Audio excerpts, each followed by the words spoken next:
So Ukraine is at the center of world attention now for a number of reasons. And remember the words they keep using. This is happening in the 20th century. This is in the heart of Europe, right? There's almost a racist tinge to this. In the heart of Europe, as if conflicts that occur somehow in Europe, in a modern, let's say, quote unquote, civilized environment, are different and should be taken more seriously than what's happening in Ethiopia between the Tigrayans and the Amhara and so forth, or in Yemen, which is a disaster, a world disaster, by the war by the Emirates and the Saudis against the Houthis in Yemen, supported, by the way, by the Saudis, by the United States.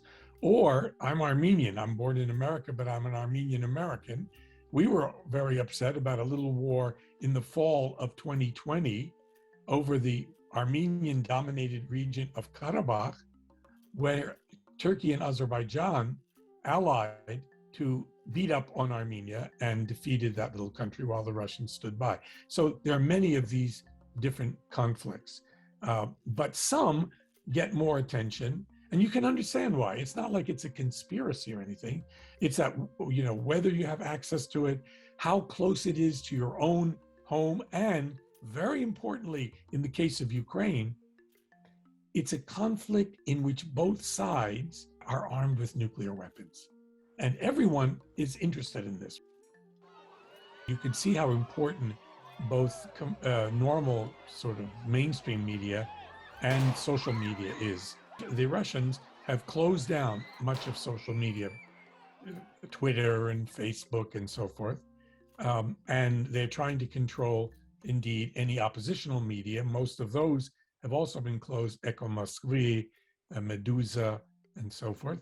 And so what you get in Russia is a single voice media, that is the official state media. In Ukraine, which has actually won now the global media war in this case, you have this incredible figure of Volodymyr Zelensky, who's become a worldwide celebrity now, a kind of, from comedian to president, he's now a kind of knight, a warrior knight.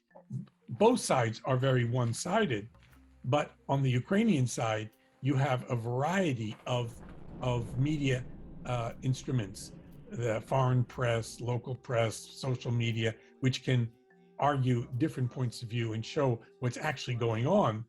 The tragic victims of war are equivalent all over the world, but the way things are presented is different.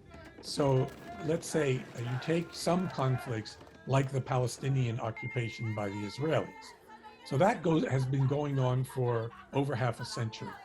And there's a kind of, let's say, fatigue about that particular conflict until suddenly there's an outburst and then people get riled up about it. But there are conflicts, for instance, that are at a low simmer. Let me mention the Kurds in Turkey, or indeed the Kurds in Syria and the Kurds in Iran. But those are important conflicts. They go on, and eventually, at some point, they'll explode again. So people can't be attentive to all these things. At the moment, the main attention is on Ukraine, which our media is saturated with, and I would say appropriately so, because what's going on there at the moment is one of the most horrendous attacks, terror wars, victimization of a people that did not, in fact, provoke a war.